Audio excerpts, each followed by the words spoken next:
Bonsoir tout le monde et bienvenue à l'événement de février du X-Writers FR. Aujourd'hui, on va avoir une intervention un peu différente de celle qu'on a d'habitude puisque ça va être très très pragmatique et que donc Tim, qui est un ancien collègue passionné de Figma, vous allez le voir, nous montrera un peu les bases de son fonctionnement. Avant ça, je voulais vous rappeler qu'on a un Ko-fi sur lequel vous pouvez faire des dons si les événements qu'on organise vous intéressent. Parce qu'en fait, Meetup prend un abonnement mensuel, que l'outil de Google pour faire les réunions également. Donc voilà, si vous avez quelques euros qui traînent, ça fait toujours ça de moins de notre côté à payer. Et également vous dire qu'on est toujours à la recherche d'intervenants et d'intervenantes pour des prochaines soirées. Donc si vous avez des cas pratiques, des thématiques, des idées, vous pouvez nous contacter. On peut affiner ça ensemble, travailler une présentation euh, main dans la main. Enfin, on vous lance pas tout seul euh, sans préparation. En tout cas, si vous avez envie d'aide. C'est tout de mon côté et je vais laisser la parole à Tim.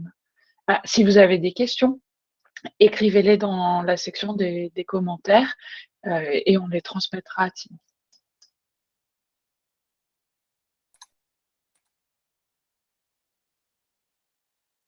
Super.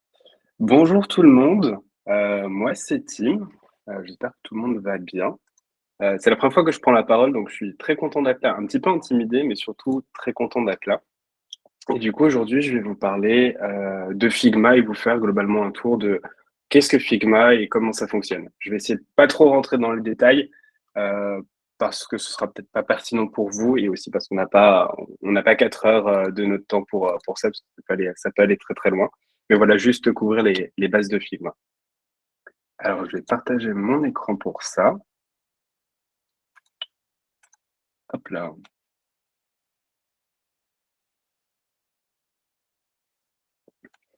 Donc moi, c'est Tim. Je suis product designer chez Content Square depuis quelques mois et j'ai eu un peu la flemme de traduire mes slides. Désolé, bon, j'en ai que deux, trois en anglais, ça devrait le faire. J'ai pas toujours été product designer, juste pour vous donner un petit peu de contexte. J'ai commencé ma carrière en tant que designer UI et développeur front, donc j'ai un background un peu technique qui m'aide encore au quotidien. Et je suis passé par plusieurs boîtes produits où je suis devenu product designer. J'ai travaillé pour Weekendesk, qui est une agence de voyage en ligne. J'ai travaillé chez Standing Blue, qui est une plateforme d'outils pour les PME pour gérer leur campagne marketing. Et j'ai pu bosser avec Amandine notamment sur un outil de segmentation. Et depuis quelques mois, chez Content Square, je travaille sur une extension Chrome. Donc j'ai pu collaborer au fur et à mesure de ma carrière avec des développeurs, des product managers, des UX writers, des localization managers. Et donc aujourd'hui, je suis là pour vous faire un petit tour de Figma et vous expliquer un petit peu comment ça fonctionne. Donc avant tout, Figma, première chose à noter, Figma, c'est le nom de mon chien. Il fallait que je le place quelque part dans la présentation, donc du coup, ça c'est fait. Je l'appelais mon petit chien Figma. Plus sérieusement, Figma, c'est quoi? Peut-être que vous avez déjà entendu parler d'outils comme Sketch, Abstract, Marvel, Zeppelin, des outils du coup pour faire du design web, des outils pour héberger ces fichiers web ou des outils pour faire du prototypage, pardon. Ben, Figma aujourd'hui est devenu assez populaire parce que c'est un outil qui propose tous ces services en un.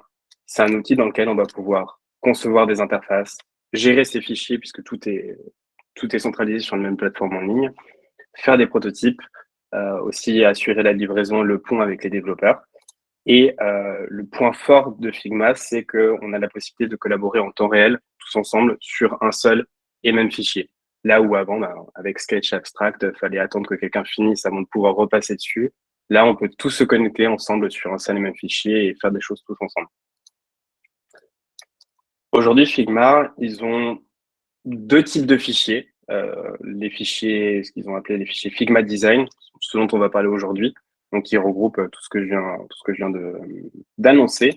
Et ils ont un autre produit qui s'appelle FigJam, c'est un peu le concurrent de Miro, intégré dans Figma. On va pas en parler aujourd'hui, c'est un outil à part qui est payant. Et voilà, on va vraiment se concentrer sur la partie de Figma Design. Avant de rentrer dans l'interface, vous montrer comment ça fonctionne, je voulais vous parler de comment Figma est organisé.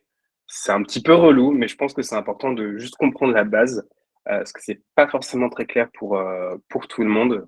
J'ai pu travailler avec des PM ou des développeurs qui ne comprenaient pas trop comment ça fonctionnait, même des designers. Et je pense que c'est important juste d'avoir 2-3 petites notions de base. En tant que professionnel du web, UX Writer, vous allez très probablement travailler avec une entreprise qui a un plan entreprise chez Figma. Et ça se présente de cette manière au niveau de l'organisation. Il y a une organisation, Amandine. Ok, je pensais que tu avais une question. Il y a une organisation, donc chez moi par exemple ça va être Content Square, il va y avoir des équipes, dedans il va y avoir des projets et dedans il va y avoir des fichiers. Il y a un deuxième plan entreprise qui consiste à avoir des espaces de travail. J'ai personnellement pas travaillé dans ce cas de figure. Je suppose que ça va être pour des plus gros groupes, par exemple Microsoft, qui vont avoir plusieurs entités distinctes et qui vont vouloir séparer les deux choses. Vous risquez plus de travailler avec dans ce cadre-là. Et pourquoi je vous présente ça? C'est parce qu'il y a une notion un peu particulière dans Figma, c'est que les équipes sont en fait juste des gros dossiers partagés.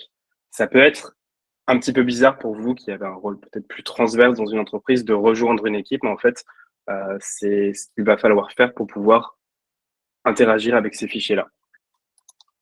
Comment ça se présente dans l'interface? Ici, par exemple, on est dans l'entreprise, dans l'organisation Twigma. Il va y avoir plusieurs équipes. On fait partie de l'équipe Payots. Et pour interagir avec les fichiers de l'équipe Redbirch, il va falloir rejoindre cette équipe-là. Et dans la vue de Figma, par défaut, ici sur la gauche, vous allez retrouver vos équipes et les projets mis en favori. Les projets qui sont juste des dossiers de fichiers. Et à l'intérieur, vous allez retrouver les fichiers. Je vous parle de ça également aussi, parce que ce qui est important de savoir, c'est qu'il va y avoir des droits à plusieurs niveaux dans Figma. Il peut y avoir du coup des droits au niveau de l'organisation, au niveau des équipes et au niveau des fichiers. Et que globalement, pour pouvoir éditer des fichiers, modifier du texte, interagir avec ces fichiers-là, il va falloir avoir un siège dans Figma et avoir le droit de les modifier. Je sais que c'est pareil, je suis passé par là, c'est toujours un petit peu compliqué de négocier des sièges pour des gens qui ne sont pas designers, mais aujourd'hui, si on a un UX Writer qui est intégré dans une équipe et qu'on a besoin qu'il modifie des mots dans les fichiers de ses équipes, il va falloir payer pour lui donner un siège d'éditeur, il va falloir payer pour lui autoriser en fait à collaborer avec les autres équipes. Donc du coup, avoir un siège d'éditeur pour pouvoir interagir avec ces fichiers. On peut penser qu'il y a la possibilité d'avoir quelqu'un qui est juste viewer dans l'organisation et lui donner les droits sur un fichier en particulier pour qu'il se fasse ses modifications. Mais aujourd'hui, les plans de Figma ont changé. On risque de se retrouver avec ce genre d'erreur en disant, bah voilà, cette personne, elle a un compte restreint. Il va falloir attendre qu'elle soit upgradée dans l'entreprise pour pouvoir, pour lui permettre de modifier ces fichiers-là. C'était la partie un petit peu relou. Je vous montrais pas trop d'interface. Ce qu'il y a à retenir, c'est dans Figma, une équipe, une team, c'est un gros dossier partagé. Pour voir les fichiers de cette équipe, il faut en faire partie. Et pour modifier les fichiers d'une équipe, il faut avoir un rôle d'éditeur au sein de l'organisation. Sinon, ça ne marchera pas. Là, je vais vous montrer rapidement mon interface de Figma. Je suis sur mon compte perso, je ne peux pas vous montrer le compte de mon entreprise, donc j'ai pas un plan entreprise, donc vous n'allez pas avoir les mêmes choses et il y a un petit peu tout mon bazar. Mais voilà, globalement ici, j'ai une équipe qui s'appelle Box. Dedans, je vais avoir des dossiers qu'on peut assimiler à des projets et dedans, je vais avoir des fichiers qui sont rangés. Ça ressemble grosso modo à ça.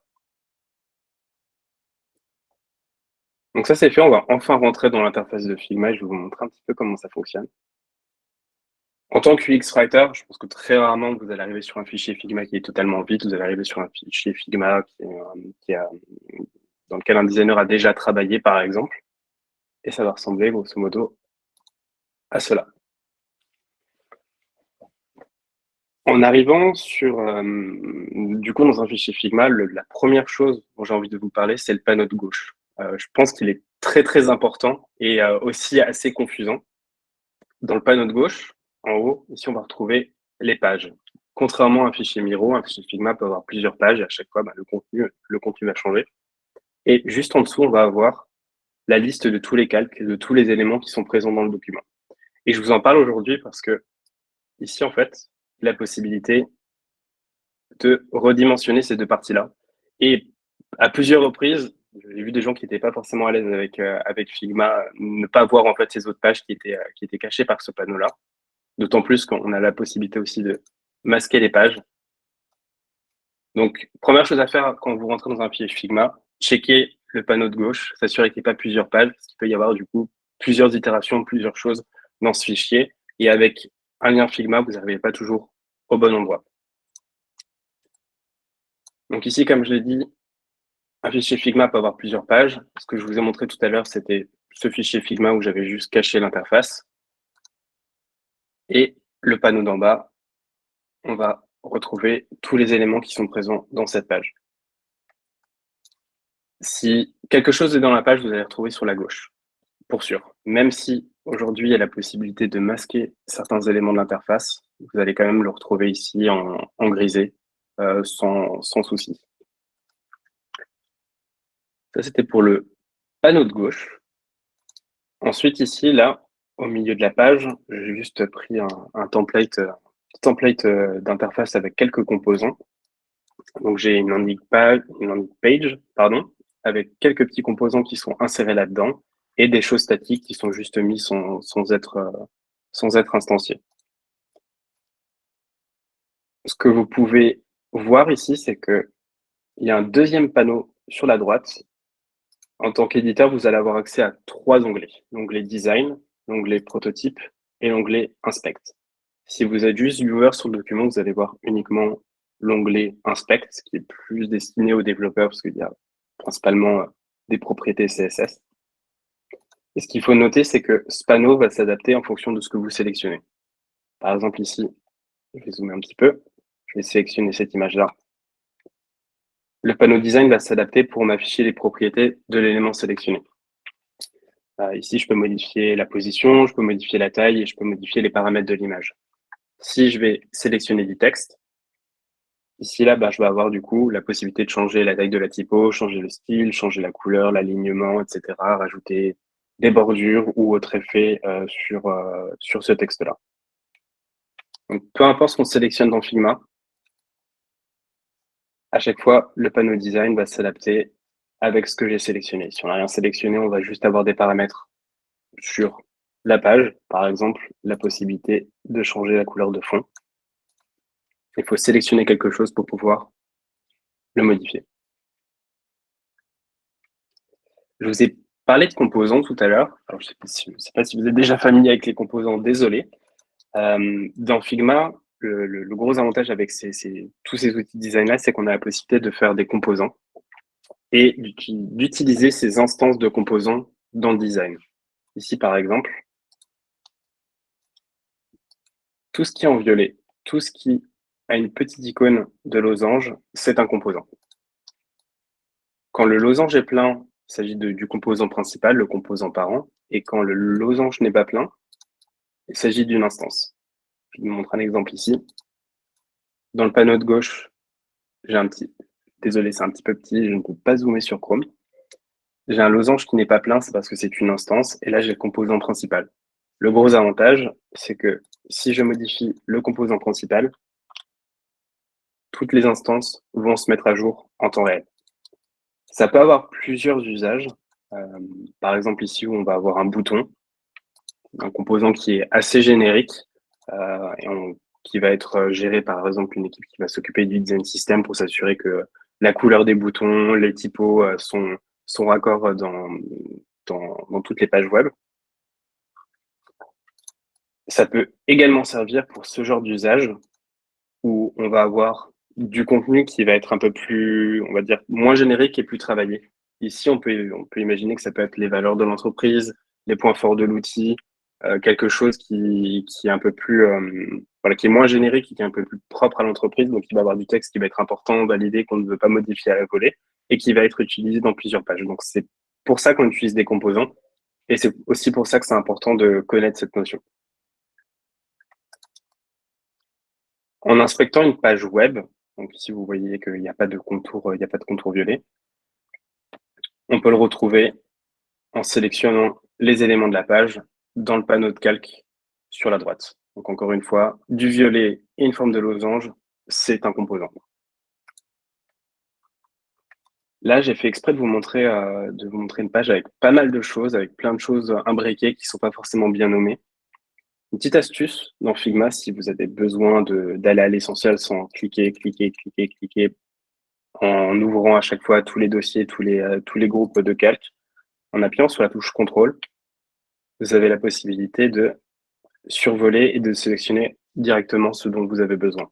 Par exemple, vous devez revoir du wording sur cette page, vous n'avez pas le temps de chercher où est-ce qu'il est. Il suffit juste de cliquer sur contrôle, de cliquer sur cet élément-là, et vous allez arriver directement à l'endroit souhaité.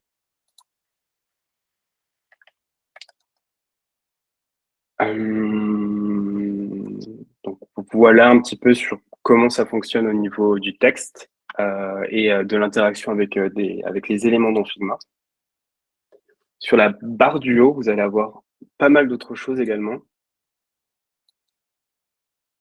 Donc ici, c'est l'outil de base, c'est la possibilité de déplacer des éléments sur la page. Il y a aussi la possibilité de les agrandir ou avec le raccourci en appuyant sur la touche K pour les agrandir et les scaler de manière proportionnelle. Il y a aussi la possibilité de créer des frames. Si vous utilisez Miro, par exemple, vous pouvez connaître ce terme-là, c'est la possibilité d'avoir en gros des gros conteneurs dans lesquels vous allez pouvoir ranger vos éléments. C'est en général utilisé pour définir des écrans. Ici, par exemple, je vais prendre un MacBook Air, 1280 pixels, et ça va être le conteneur dans lequel on va retrouver une page web classique. Ou si vous avez besoin de faire du mobile, vous pouvez prendre un iPhone 14. Ça va être le conteneur principal de vos écrans. Pour tout ce qui est forme basique, ça va se retrouver sous cet onglet-là. Donc des rectangles, des lignes, des flèches, des ronds, des polygones, même des étoiles. Il y a également la possibilité de faire du dessin vectoriel dans Figma. Quelques outils qui sont là. Personnellement, je les utilise jamais. Pour ce qui est du texte, c'est placé ici, mais le raccourci, c'est la touche T, comme sur pas mal d'outils. Si vous avez besoin de créer un calque de texte, ça se passe ici et après, vous pouvez modifier ses propriétés sur la droite. Ici, c'est un bouton un petit peu particulier où vous allez retrouver en gros plusieurs choses. Des composants, tous les composants qui sont disponibles dans votre fichier ou alors dans d'autres fichiers qui vont être liés, d'autres librairies de composants, et la possibilité de chercher des plugins ou des widgets directement depuis cet endroit-là. Soit vous pouvez chercher ceux que vous avez déjà installés, soit vous pouvez en chercher des nouveaux. Je ferai un petit laïus sur les plugins et widgets tout à l'heure. La petite main ici, ça va être pour pouvoir vous déplacer dans le document sans rien bouger. Le raccourci, c'est la touche Espace, par exemple. Appuyant là-dessus, vous jonglez entre l'outil Déplacer et l'onglet Bouger. Et enfin, les commentaires, le raccourci CC. Et les commentaires, je pense que c'est quelque chose qui pourrait vous intéresser. Dans Figma, il y a la possibilité il y a un système de commentaires. Par exemple, si vous devez faire de la review de texte, que vous n'avez pas les droits pour modifier le fichier ou vous ne voulez juste pas le modifier vous-même, vous voulez attendre de voir ça avec le designer ou avec un PM. Vous pouvez laisser un commentaire ici. Par exemple, pas en caps.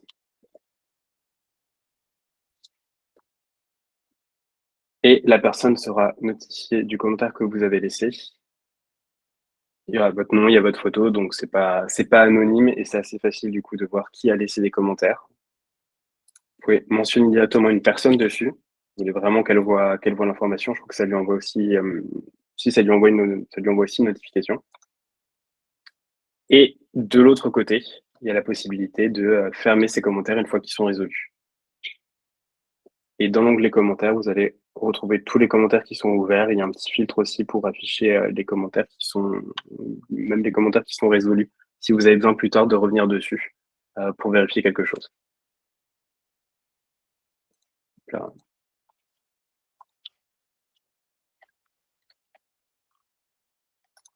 Et je crois que c'est à peu près tout sur comment ça fonctionne dans Figma, les outils de base, comment se déplacer dans le document, comment interagir avec le document. Amandine, si jamais il y a des questions, sinon je peux continuer. Non, on n'a pas de questions et tu peux effectivement continuer. Super. Alors, Figma, c'est un outil comme les autres. C'est un outil, il y a plusieurs outils de design, il y a Sketch, il y a Framer, voilà. C'est un outil comme les autres. Il est très populaire en ce moment parce que c'est un outil tout en un qui est du coup plus intéressant aussi au niveau du prix. Mais la grosse force de Figma, c'est la communauté qu'il y a derrière et du coup, ça va être toutes les ressources, tous les tutos en ligne et surtout tous les plugins qu'on peut trouver. Plus l'outil est populaire, plus les entreprises vont investir dedans. Par exemple, des entreprises comme Smartling, Localize, tous les TMS, quasiment tous ont un plugin qui est compatible avec Figma pour pouvoir faire le lien entre le design et le wording. Si je vous donne un exemple ici avec le plugin de Smartling. Alors, je travaille plus avec Smartling, j'ai pas de compte, je paye pas pour Smartling, mais leur outil Figma, il est gratuit. Il y a la possibilité du coup de se connecter à son compte Smartling et faire le lien avec le wording et le design, mais il y a quand même quelques petites fonctionnalités qui sont accessibles sans avoir besoin de se connecter. Et la fonctionnalité que j'aime beaucoup, je trouve est la plus intéressante, c'est la pseudo-traduction. Ici, là, je vais avoir quelques cartes avec des personnes et des témoignages et du texte en anglais. Et la pseudo-traduction, ça va m'aider à anticiper, sans avoir le wording, sans être passé en phase de traduction, anticiper quelle taille ce texte va avoir à l'écran s'il va être traduit, par exemple, en allemand. En allemand, les phrases sont plus longues, par exemple. Pour ça, je vais utiliser le plugin de Smartling. Et je vais utiliser la pseudo-traduction. Là, vous pouvez voir qu'il y a des fonctions de soumission des fonctions pour envoyer des traductions, pour en importer, pour en exporter. J'ai pas de compte Smartling, donc ça ne me sert à rien. Par contre, je l'utilise encore aujourd'hui pour la pseudo-traduction. Et une fois que j'ai lancé, je vais pouvoir choisir un ratio. Par exemple, imaginons que je veux traduire, je veux passer de l'anglais à une langue européenne, à de l'allemand, du français. Je vais anticiper juste, OK, est-ce que tout va rentrer dans une ligne, deux lignes? Est-ce que ça va péter parce que ça va s'afficher sur 3 lignes? Je vais appliquer ce paramètre-là et le plugin va automatiquement me générer, pas des traductions, mais du coup, du faux texte, une estimation de comment va rendre le texte si je vais le traduire dans une autre langue. Vous pouvez voir que bon, ça l'a aussi appliqué sur des noms. Il n'est pas assez puissant pour reconnaître des noms propres, mais ça m'a permis de voir que, OK, la première carte, elle va passer sur 2 lignes, la deuxième aussi, et la troisième, elle va passer sur 3 lignes. Et c'est un outil qui peut être très utile sur des interfaces qui sont chargées en texte avant de passer en phase de traduction. Quand on se pose la question de OK, d'accord, c'est cool, mais en allemand, ça va ressembler à quoi? Parce que les phrases en allemand sont beaucoup plus longues. Ben, cet outil peut servir à ça. Et c'est un outil que je recommande à tout le monde et surtout aux designers avant de passer par la phase d'envoi en traduction, d'avoir juste une idée de comment ça va rendre. Ça peut surtout être très utile quand on va avoir des champs texte ou des drop-downs qui sont un petit peu chargés en texte et où il n'y a pas beaucoup. Enfin, quand il y a des interfaces qui sont un petit peu limitées en termes de taille, que les composants sont bien chargés en texte, ben, ça peut donner une idée de OK, quelle taille va faire mon bouton, quelle taille va faire mon drop-down, est-ce que ça va rentrer ou est-ce que ça va casser. Donc j'en ai parlé avant. La grosse force de Figma, c'est sa communauté. C'est les plugins et du coup, en plus de celui de Smartling, je vous en ai mis quelques-uns qui, pour moi, sont des must-have, qu'on soit designer, qu'on soit UX writer, juste pour interagir avec Figma. Le premier, c'est Find and Replace.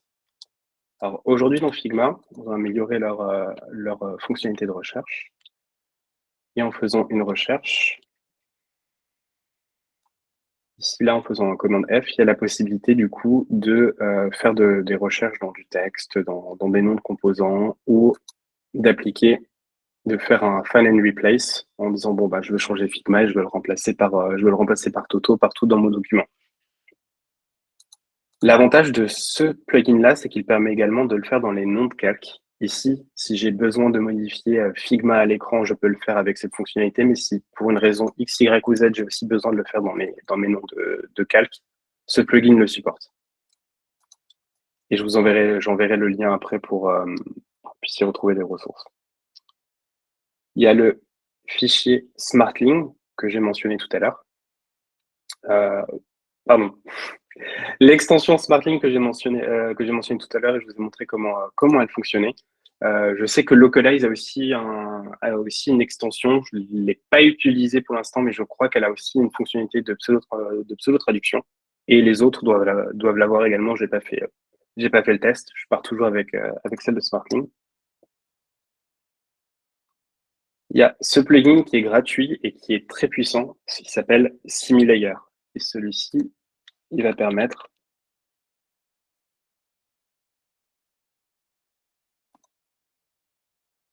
de sélectionner quelque chose dans Figma et de rechercher des éléments similaires en fonction de leurs propriétés. Ça peut être la taille de typo, ça peut être la couleur, ça peut être le type de typo, et il est assez pratique pour retrouver des éléments similaires dans toute une page. C'est pour ça que je le recommande vivement, celui-ci. Je vous donne un exemple. Si vous êtes en train de faire de la revue de texte, vous avez une page avec 15 écrans et que vous voulez retrouver, par exemple, tous les titres de niveau 1 pour les passer en titres de niveau 2, plutôt que de les chercher individuellement dans chaque page, vous pouvez en prendre un, dire que vous voulez faire une recherche par style de texte et tous les retrouver et tous les changer en une fois, par exemple. Un autre plugin qui peut être intéressant si vous avez l'habitude de travailler avec des clés de traduction, avec des fichiers JSON, c'est l'extension i18n. Il y en a plusieurs. Il y en a plusieurs qui peuvent répondre à votre besoin en fonction de comment vous travaillez. Mais celle-ci, j'ai déjà utilisée par le passé. Et ça donne la possibilité de renommer un calque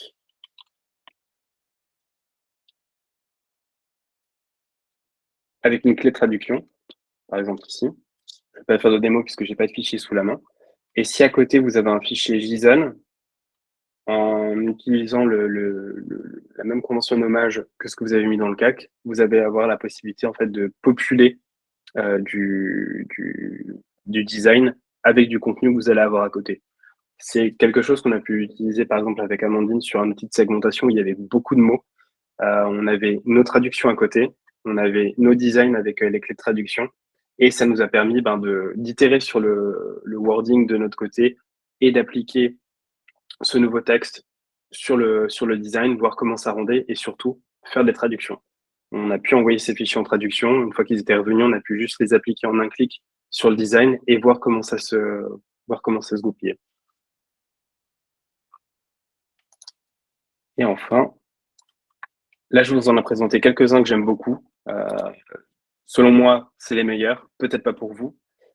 Donc, si vous avez un besoin en particulier, je vous recommande de checker l'espace communauté de Figma.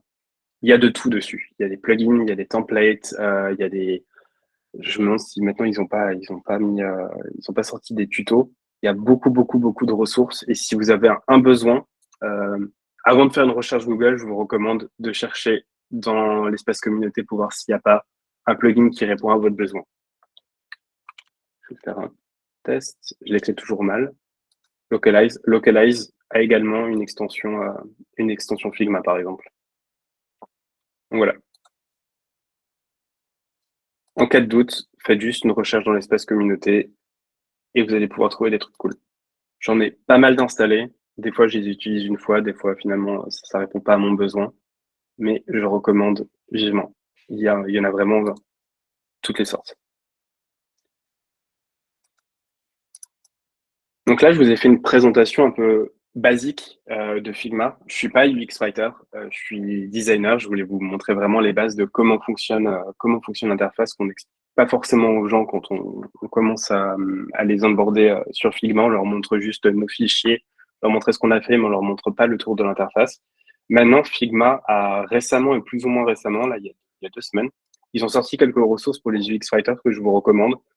Ça va être un peu plus, ça va être un peu plus ciblé sur comment gérer son workflow avec Figma plutôt que voilà comment fonctionne Figma. Ça c'est un rectangle, ça c'est un fichier, c'est un calque de texte.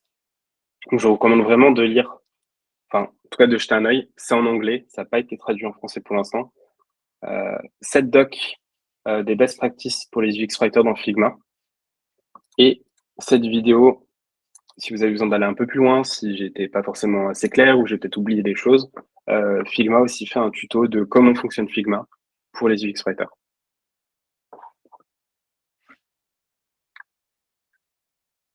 Et j'ai fait le tour de ce que je voulais vous montrer aujourd'hui. J'ai vu popper des questions, Amandine, je ne sais pas si tu en as pour moi. Oui, j'ai 2 questions en tout cas. La première de Martine pour savoir si, puisque Adobe a acquis Figma, il est possible de faire des liens entre Figma et une autre plateforme d'Adobe et on me dit exemple AEM et je ne sais pas ce qu'est AEM. Je vais regarder ça de suite.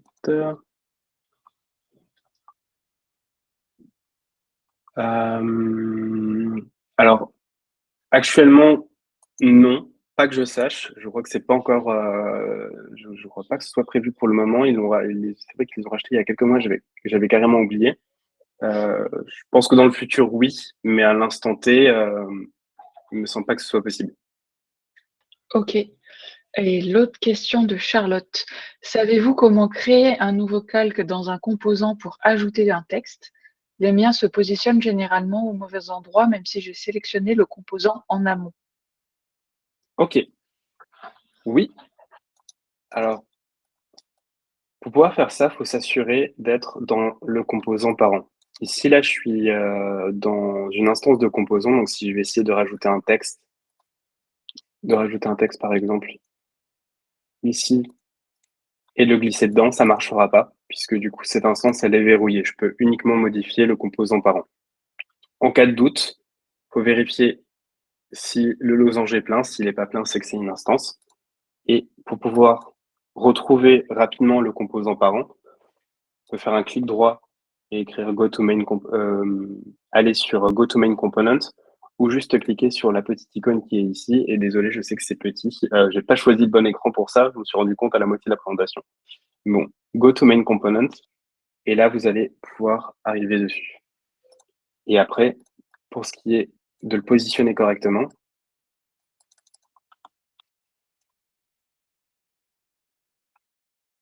il suffit de le glisser dedans, de vérifier qu'il est bien dans le composant. Ici, mon composant s'appelle Frame29. Il est bien dedans. Et après, il est possible que le composant, il ait une propriété qui s'appelle l'auto-layout d'activer. C'est quelque chose qui va permettre de automatiquement grouper et espacer tous les éléments qu'on rajoute dedans automatiquement. Ici, là, si je vous montre un exemple, si je désactive cet auto-layout, je vais m'amuser à rajouter des boutons dedans. Ils sont bien dans mon composant, sauf qu'ils ne se mettent pas, ils s'adaptent juste pas correctement parce que l'auto-layout n'est pas activé. S'il est activé, je vais pouvoir rajouter des choses à l'infini sans souci. Donc si jamais ce cas de figure arrive, c'est qu'il faut soit activer la fonctionnalité d'auto-layout, soit qu'il faut du coup repositionner les choses à la main pour s'assurer qu'elles s'affichent correctement. J'espère que ça a répondu à la question. Ouais, je pense que c'était hyper complet. J'ai l'impression que tu as même répondu à la question de Zaïd. Est-ce que tu peux confirmer que c'est bien là-dessus que tu voulais des précisions? On avait une question de Julie qui, je pense, va mettre tout le monde en effervescence ici.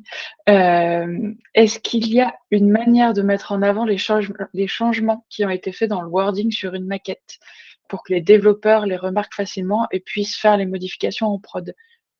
C'est qu'en général, on fonctionne par un système de commentaires. Est-ce que tu vois quelque chose de plus automatisé?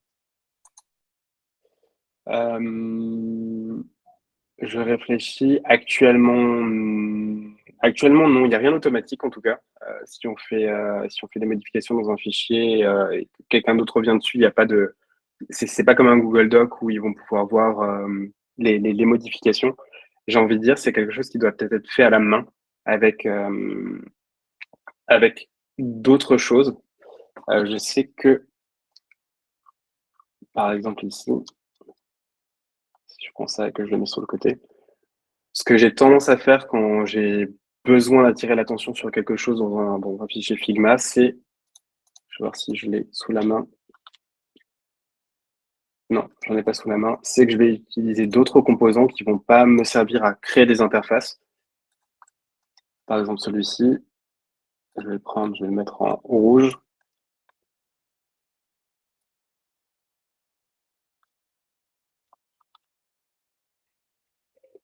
Je vais utiliser un post-it, un truc fluo, une flèche pour indiquer attention, ce wording a changé depuis la dernière version. Fais attention à ceci, fais attention à cela. Je peux même des fois utiliser des petites pastilles que je vais mettre sur le design pour ça. Mais malheureusement, il n'y a rien d'automatique. C'est quelque chose qu'il faut faire à la main. Et après, c'est à vous de trouver ce qui vous arrange le plus, ce qui est le plus facile et ce qui marche le mieux en fait que les développeurs le remarquent. Ok, il y a Florian qui nous conseille un plugin de Best Figma Plugins for Tracking Progress euh, qui peut peut-être répondre à ce besoin-là. Et la dernière question, mais je pense que tu as répondu partiellement avec le plugin qu'on avait utilisé ensemble. Est-il possible d'avoir une bibliothèque de contenu partagée dans Figma? Exemple, dans le cas où un même texte apparaît dans plusieurs pages, caractéristiques de produits, offres promo. C'est ce qu'on peut faire avec des clés de trad, il me semble, mais tu vas mieux développer que moi. Oui, alors juste avant ça, je rebondis sur ce que j'ai dit avant. Oui, effectivement, il n'y a pas de manière automatique de le faire aujourd'hui dans Figma, mais c'est vrai. Effectivement, il doit y avoir des plugins pour ça. Donc merci Florian pour ça. Pour ce qui est de avoir une bibliothèque de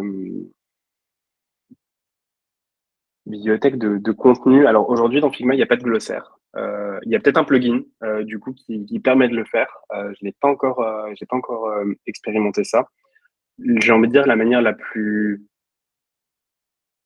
simple, ce serait du coup d'avoir des composants. Alors, avoir des composants avec du texte, ça peut paraître un petit peu compliqué puisque ben, du texte, un mot ou des phrases, faire en sorte qu'ils s'adaptent bien dans toutes les situations, on va les appeler. Quand on utilise un composant, c'est un peu compliqué parce qu'un composant, ça va être, si je détache celui-ci par exemple, je prends ce texte-là, que j'en fais un composant, et si je zoome dessus, qu'est-ce que ça va être? Ça va pas être juste être du texte, ça va être du texte dans un conteneur, dans une frame. Et mine de rien, cette frame, elle a des propriétés, elle a des contraintes.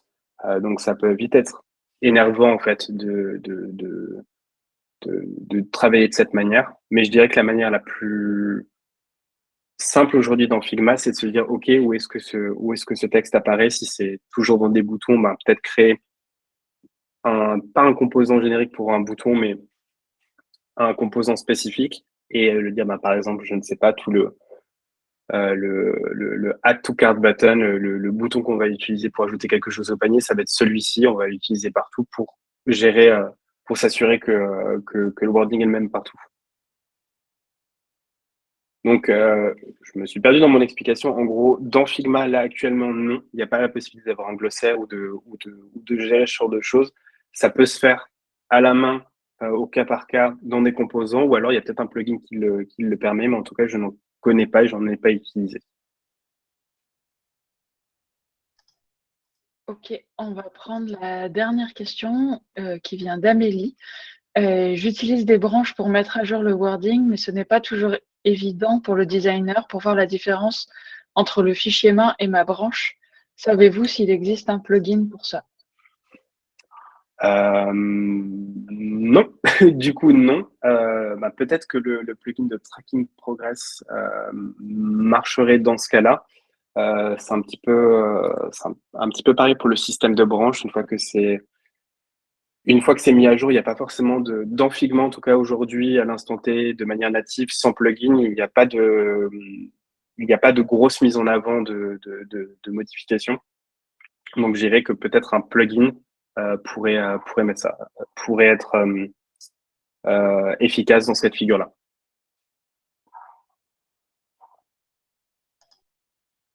Eh ben, merci beaucoup, Tim, pour ton temps. Pour les personnes qui sont arrivées en cours de présentation, je vais rebalancer l'adresse du Kofi.